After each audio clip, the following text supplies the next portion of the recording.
how do we survive as individuals with all these things that we can't control? Well, we can control what we do on a personal level, on a business level, and a investment level. But we have to be more intentional, more prudent, more focused on those areas. And that's where it's hard because we only have so much time in the day to balance out the things that are important to us, our families, our loved ones, the memories we're supposed to be making right now, but we end up putting off because, well, I've just got to put in a little more effort today in my business. So I'll get back to the family later. And that's a big mistake. And certainly one that I've openly admitted in my own life until I had that wake-up call. But it came with really trying to get my head wrapped around what I need to do differently in my life and have these goals that were out there, and not bad goals, but they're all goals based on bad metrics.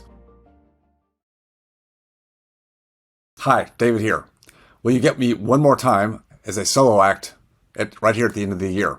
I promised you 2 back-to-back monologues, and this is my final one for this year. Next week, I'll be back with some additional interviews and conversations, as I often enjoy on this podcast. But I've just got a few more things I want to say past last week. If you missed last week's episode, go back and catch that one. I'm going kind of high level, big picture, because I think it's a time of the year that's when people do their greatest amount of reflecting back on what they've done in the past year, what's worked, what hasn't worked, and really what some of the goals and some of the changes that people want in their lives. It's a time of resolution, even though I don't really like New Year's resolutions. However you look at it in your life, I know that there's changes that you want to make. We all do. We all have to look back and say, certainly the things that have worked, and as I said last week, many blessings that we all enjoy and have. Most of the problems that we have living here in this country are first world problems, and outside of, I'd say, health issues, which anybody can affect anybody, and if that's you at this time of the year or someone you love, definitely our hearts go out to you because that's always difficult. Beyond health issues, most everything else can be solved if we just have the right mindset and right attitude. And what you've heard me talk about often is that everyone who I believe is in the audience of my voice are hardworking people. And you have intelligence, you have capacity, you have perseverance, you have that strong work ethic, or you wouldn't take the time to even listen to a podcast like this. But we always want more. What do we want more of? Is it more revenue? Is it more assets? Is it more ROI? No, what we really want is more time. We want that freedom of time. It's one of my 5 freedoms, and it's the big one that everybody really wants is more time. But we put the metric on money or net worth or assets or ROI in the marketplace as being the moniker. Well, that's only so good if you know how to convert whatever that ROI or growth or whatever your metrics are. If you can't convert that back into income that then allows you to take some time back in your life, a little bit now, more so later, and enjoy life, then what is it all for? And I've had to go through this very provocation myself in my own life. The biggest time 20 years ago when my daughter Jenna was on the backside of her life-saving liver transplant, and I really had to take into account, what did I have at that point? I didn't have all that I wanted to have. I didn't feel like I'd be safe for the rest of my life. Back in my 40s, no, not at all. And I certainly wasn't done with life or being productive or being relevant in some space, but it did give me the ability to really look hard at what I'd done and no regrets, but what I really want to do going forward. And I hope that's where you are in your life today. I hope you are not beating yourself up, because I think comparison to other people is absolutely the worst thing that happens today on social media and other forums. But where are you personally in your life, and what are the things that are most important to you? And those things that are missing, the gaps that you feel like in your life, feel free to identify those. Realize you're not alone.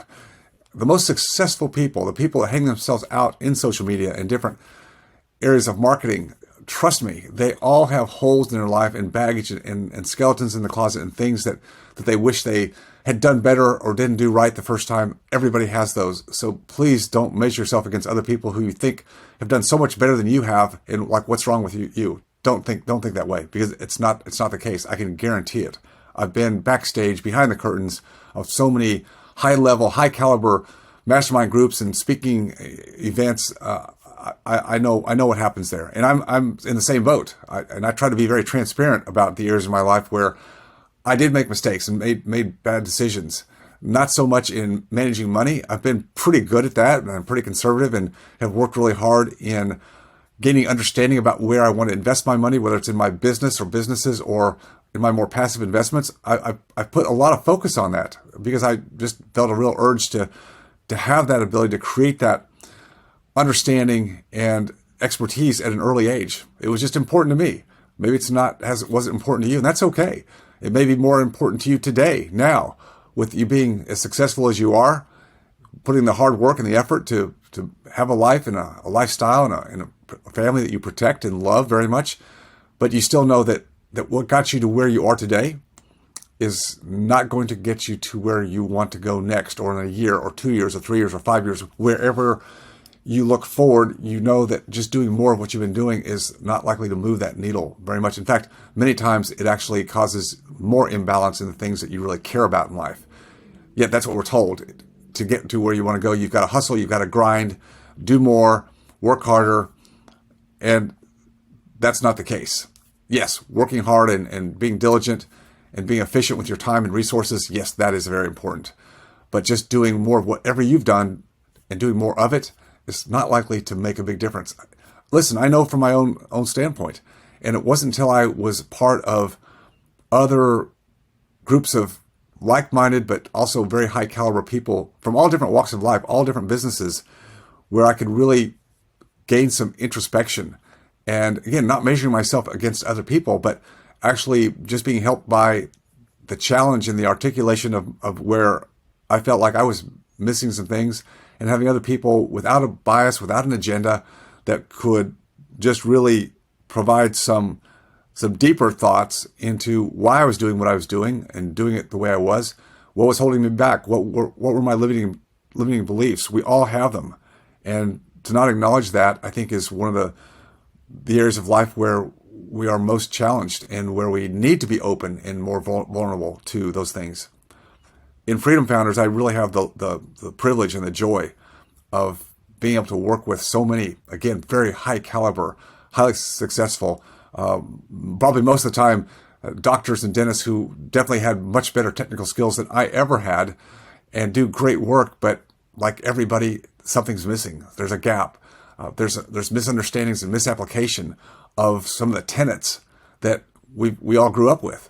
And I get to, from my perch, not of a higher ground, but just of experience of doing this myself and guiding now hundreds of other doctors and their spouses, through the myriad of decision making that they're afraid to make, because it is scary out there. It's a little scary when you have reached a certain point in life where you have had success, but you don't want to fail at that point. Nobody wants to fail, at least not fail bigly. I think I'm a big fan of taking small risks and smaller bets that can move the needle, but certainly you don't want to hang yourself out there. And if you've never tried something different, but you want to make a difference, just doing it on your own is a very, very scary thought. And most people won't do it because, well, we just don't trust ourselves. Number one, we only know what we know, and we focus on the things that we have learned to do well. But outside of that, most of the time we don't have a grasp on other areas of life, and you can't. There's just too much out there to learn. The world is very complex today, sort of the world of business and finance, and everything that goes into those arenas is super complex, and you can't ever know it all. So instead of doing anything about it, we just tend to sometimes hunker down and say, well, I'll just keep doing what I'm doing because at least I feel safe. But being safe is not going to get you where you want to go. All right, let's go to a little bit higher level picture, because I know you want some of that from me. Again, I can't give you any better prognostication than anybody else. And I'm not a doom and gloomer. I am just very realistic. I do believe that my experience and knowledge base, not that I know it all, but I have a lot of experience in the markets. I understand a lot about human psychology and behavior. And I also have a significant resource, and actually it's my best insurance policy, in the people that I know. That's why I love being a part of mastermind groups. That's why I created Freedom Founders, because there's nothing better than being with a group of people who have a lot of experience, and that collective wisdom and collective experience is really what can change lives. And I find so many people who enter into our arena in Freedom Founders or in other groups that I'm a part of, and I'm a participant, and just see how quickly people's lives can be changed. But it's not the norm. We were taught to be soloists. We were taught to be very independent, John Wayne types, where we just take on the world and do it ourselves and don't ask for help from anybody because that makes you look weak. And I think that's the opposite of what's true, is getting help from the right people and getting insights from the right people is really what drives things. So I'm not afraid at all of what's coming in the marketplace. I think there's going to be a lot of volatility. Whatever one has known for the last 15 years, let's say coming out of 2008, 2007 and 8, the great financial crisis of that era, which seems like a long time ago, but it really wasn't that long ago. But people have forgotten. People forget. And then let's go deeper than that. Let's go back to my years when I was in my teens growing up in the 70s, where we had stagflation. And even though it wasn't really a factor in my own life because I was still a student in school, I still remember my parents talking about different issues going on at the time, and the market inflation and Jimmy Carter and then Gerald Ford, who took the helm after Carter, and it was all about whip inflation. And they were, again, using a lot of the same misconstrued government policies to try to whip inflation. And finally, it was Paul Volcker that came into play in the late 70s and early 80s, who had the mandate and had the political fortitude and backing of the policymakers at that time to really nail down a very, very, would have been a strong running inflation with a very anemic economy. But it took back-to-back recessions, heavy, deep recessions. We're too political today for that to happen. And I think we're seeing how that world's playing out. With an election year upon us this next year, all bets are off. And I think that's a big reason why some of my predictions that we would have had more turmoil in the marketplace before now just speaks to the irresponsibility, but it's all about the power plays of the politics, still using fiat currency in both the monetary and fiscal aspect to drive forward a faux or a fake economy. Everything that's out there today that people think the economy is so strong and the markets are high and unemployment's still low, and seems like consumers are buying this year, and so far we haven't seen a huge drop in retail sales. It's not built on anything that's sustainable. I will state that for a fact. It is not sustainable. Now, when does it crack? That's still a question. I would have thought it would crack by now. But again, I go back to how much money was pumped into the economy. Even recently this year, just a few months ago, the ERC, the Employee Retention Credit, which was part of COVID, was still playing out even into July of this past year, just a few months ago, putting out billions of dollars into the economy, which wasn't needed. And it continues to fuel, as all the stimulus did over the last 3 years, a preponderance of people feeling like there's no end to the ability for the U.S. and the Federal Reserve to navigate the mess that's out there. And COVID was it was somebody's fault, but let's just leave that for the day. COVID was nothing that any of us could have predicted. It was typically for us a black swan, and yet there's always second and third order consequences to everything that is done, particularly at a government political level and with the fiscal and monetary policy. And we have been feeling that, and we will feel it, I think, in a negative way in the next year and the ensuing years. We are not going to get back to the massive growth and the tailwinds that we had, even going back to the early 80s after inflation was beaten down and interest rates from a high of 20% over 40 years reached a low in 2020 of zero federal funds rate, from 20% to zero. That's what we call tailwinds, which meant that anybody who was doing anything with any basic level of skill, financial markets, businesses, real estate markets, could do well. Yes, we had the business cycles in between. We had the crashes of .com, and we had 2008, but those were internal business cycles, which you expect. I'm talking about the longer secular cycle. That longer secular cycle is going a different direction completely now. We are not going to go back to a period where we had those kind of tailwinds. There's going to be much more volatility, and I believe that the growth that this country has had to a great extent over so many years, the problem today is we have massive debt, sovereign debt, which is exploding month by month right now, along with the deficit spending, which adds to the sovereign debt, and then all the unfunded liabilities, entitlements, whatever you want to call them, whether you think they're given or not. But we have, Medicare, Social Security, baby boomers, which is my generation, which are retiring out at 10,000 per day. It's a massive, massive load that the next generations are supposed to be able to pick up and carry, and there is no way. There's no way. The debt is too great, too high, and that amount of debt sucks sucks or takes away from the private economy, which is the driver of the GDP of everything that happens in this country. It's not the government that creates anything. The government takes away, but the government extols its ability to fix problems, but problems that it created in the first place. And it's just what I call a doom loop. Over and over again, the government creates the problems and comes in to fix it. And it's always misaligned incentives. It's misaligned and even corrupt in so many ways. And I'll stop there because I could go on a deep rabbit hole rant about that, but you know exactly what I'm talking about. So what do we do? How do we survive as individuals with all these things that we can't control? Well, we can control what we do. We can control what we do on a personal level. We can control what we do on a business level, and we can control what we do on a investment level.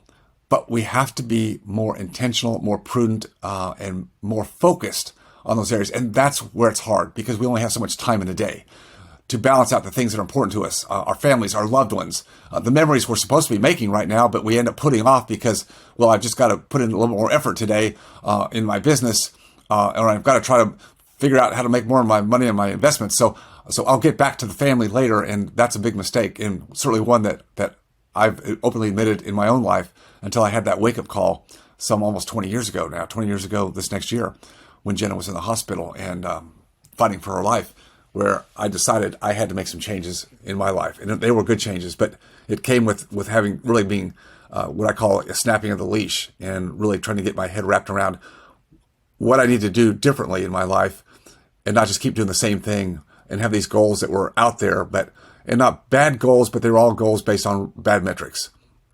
So again, I'm deviating a little bit here. Going back to what do we do as individuals? Well, business, our career is what drives the income that we need to support a certain lifestyle. So you get to decide. I'm not here to judge your lifestyle. It's for you.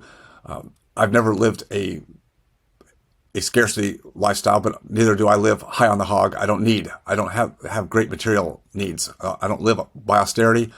I just don't worry about it. Now, I had to early in my life, like anybody, I had to, build enough of an income to, pay back student loans and get my real estate work going, which I leveraged everything because I didn't have any money. So I leveraged, but I learned how to monetize those investments in I think a very prudent way because I studied it. I started studying it when I was in college. Yeah, when I was studying for the SAT, not the SAT, the DAT to get into dental school, and everything I had to do in dental school in college to make that move into my professional career.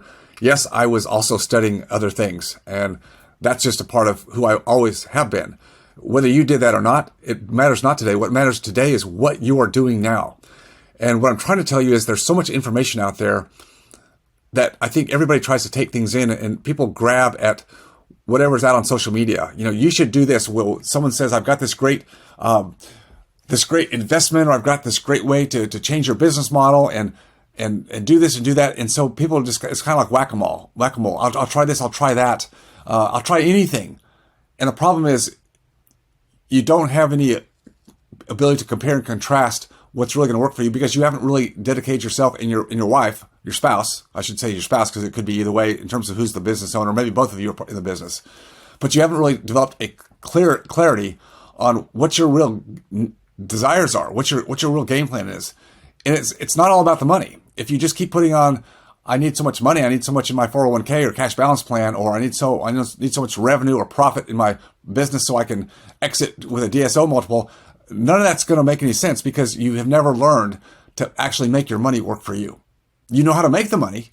You probably are doing that quite well, but at a price. You're paying a price because of the time and effort it takes to do that. And of course, I know exactly what that is because I did it too.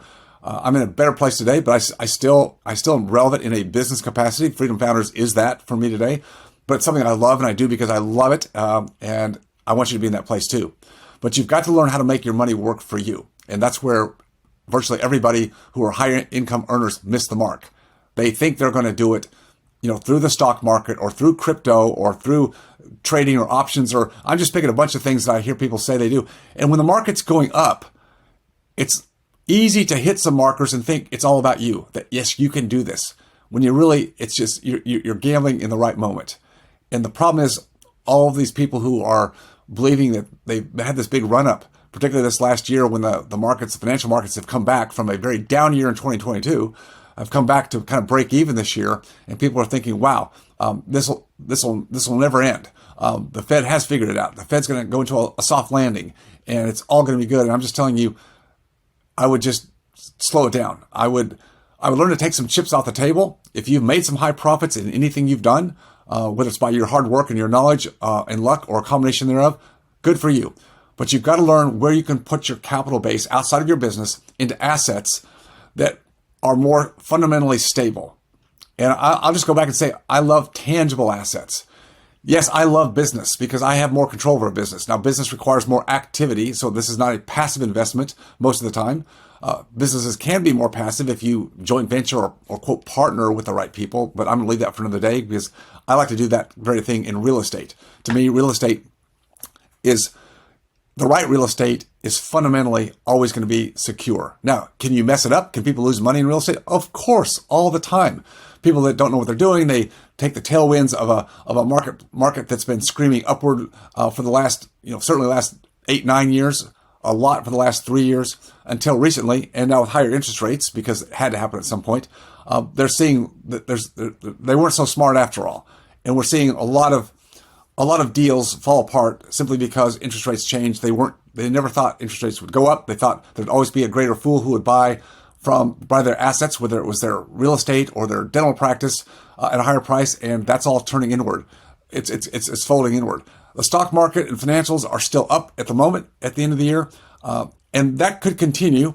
Now I'm going to say it could continue all the way through the election. It's very possible because election year dynamics and the politics that fall within that are something that it's another variable you have to put into play, and no one knows exactly how it plays out, but it's something, it's not part of a free market at all. And there's very little free market anymore. We're trying to outguess everybody that has their hands on the controls. It's like the Wizard of Oz standing behind the curtain, with all the controls, and we're trying to pretend that we have a free market and we don't. So trying to outguess what's going to happen there is difficult. So I just look for stability and fundamentals. I studied real estate from my 20s. And it's not just I studied books and got degrees or licenses in it. No, I actually hands-on have been involved in real estate for over 44 years, doing it on a very localized individual level for a number of years, and then certainly scaling what I know about real estate to a larger platform today called Freedom Founders, in which we use the collective wisdom of people that I curate. Key is that I curate. It's not a come on, come on. It's not the Wild Wild West. It's not a pitch fest. It's like I dial in people that we do vetting and we curate and we do education so that our members can understand what they are investing in and not just throwing money at this syndication here and this fund over here because they've had this big history of hitting these big IRR numbers. I'm just telling you, if you've been doing that and your money's doing okay, just be glad, be happy. But understand that's not going to continue. If you don't know what you're doing and you have not taken the time to invest in yourself to study what's really happening and create a network of people who aren't just trying to sell you something, whether they're trying to do a good job or not, you're probably investing with people who have not gone through a full cycle. Let me just put it that way. I've gone through numerous cycles, but most people today in the financial markets, in the real estate markets, have not gone through a full cycle. They don't know what it looks like when interest rates are doing what they're doing now, and you're seeing that capsize at this very moment. The key thing is you've got to learn how to maneuver your money in whatever asset class that you deem is right for you. I don't care if it's real estate or not, but if you don't understand what you're doing, or you're just abdicating your money to a third-party money manager, financial planner. Again, I'm not saying these are bad people. They just only know what they know. And most of them have not gone through a full cycle. They have no idea what the stagflation of the 70s was like. And I think that's right where we are today. Although I think it could be potentially worse because the Federal Reserve that everybody counts on to be able to come and save the day by quantitative easing and reducing interest rates, that's not going to have anything close to the effect that it's had in years previous. Why? Again, I go back to the debt and the deficit spending. They can't juice it anymore. And when they do try to juice it, what's going to happen? Inflation is going to rear its ugly head back up again. We are not done with inflation. Not even close. Not even close. We've lost the years of globalization and offshoring. Just because of COVID, supply chains, now we have geopolitical risk that's cutting everything off. That is all inflationary. There's nothing we can change about that other than understand it's there. And the Federal Reserve is probably playing with dynamite and thinking that they can talk about, as they did last week, reducing interest rates in 2024. You already saw what it did to the markets. It's a fool's game. It's psychologically, it's the behavior that you expect in the markets, and that's what drives the financial markets. I like tangible assets because they're not driven as much because they're inefficient and they can't be driven as much by psychology. Yes, to some degree that everything is, but the timing, the inability to liquidate or move tangible assets like business or real estate is what I like because it's more sound. It's not perfect. You still have to study it. You still have to understand it. There's still risk involved in it. But in my opinion, much less risk than the financial markets, which I think is, again, anybody who tells you they know what they're doing there or can prognosticate anybody's game plan or give you an 80-page financial planning software program data output based on their plans. I think that's just foolish. It's complexity to cover over what people don't know. And again, I'm not demeaning people who try to do a good job in those areas. It's just that's all they got, and they've got to try to make that sound good to people. Going forward, you've got to find the ability to put yourself in rooms, spaces, groups, communities where you've got people that are smarter than you in the areas that you want to learn about. That's just a key. Don't be afraid to do it. That's investing in yourself. I tell people that come to Freedom Founders, you are investing in yourself. It's a reinvestment in yourself. You invested in yourself early on in life, in college and professional school, and you continue to reinvest in yourself, taking CE courses or management courses or whatever. But have you really invested in yourself to learn how to make your money work for you? No, you haven't. Every doctor I talk to, I don't care what age they are, they have more and more concerns, which they should today, about the future of their money, the future of the economy, the political arena. It's if you're not getting focused on what you can do today and start learning about navigating your money, not just for you, but what about the future generations? What about your kids? Yeah, I talk to docs who they think the right thing to do for their kids is put them through private schools and the best colleges and into professional schools and medical schools and law schools. And I'm thinking, I think you're doing your kids a disservice. Not to say that you shouldn't want your kids to aspire to do the things they want to do, but just playing the old game of, well, tap them on the shoulder, you're smart enough to pass the test, so you should go do this. I think it's a fool's game. And if you're setting your kids up by paying all the way through, you're hampering your freedom and you're not showing them how to be resourceful, because being resourceful is going to be the key for anybody making it through the next decades. This country is in trouble. It's in trouble in many respects.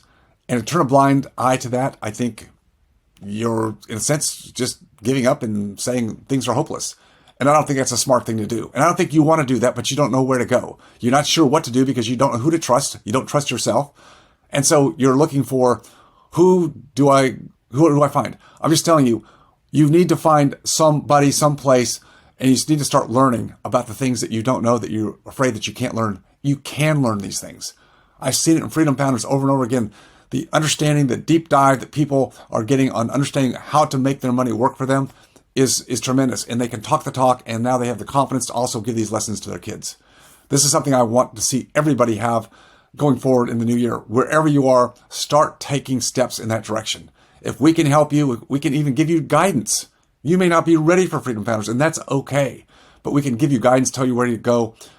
Catch me on my podcast, the Dennis Freedom Blueprint Podcast. I've got a YouTube channel, Dr. Phelps.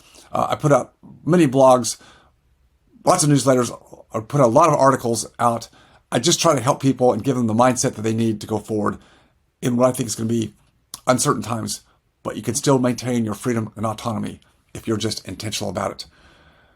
Happy New Year, everybody. Let's make it a good year and focus on what's most important for you. That's what's on my plate. And if I can help any of you, please don't be afraid to reach out. Take care. If you enjoyed watching or learning from this video, please leave a like and subscribe to my channel for more content. If you have a question about any of my content or this specific video, just please leave a comment down below. And as always, stay focused on your freedom. I'll see you next time.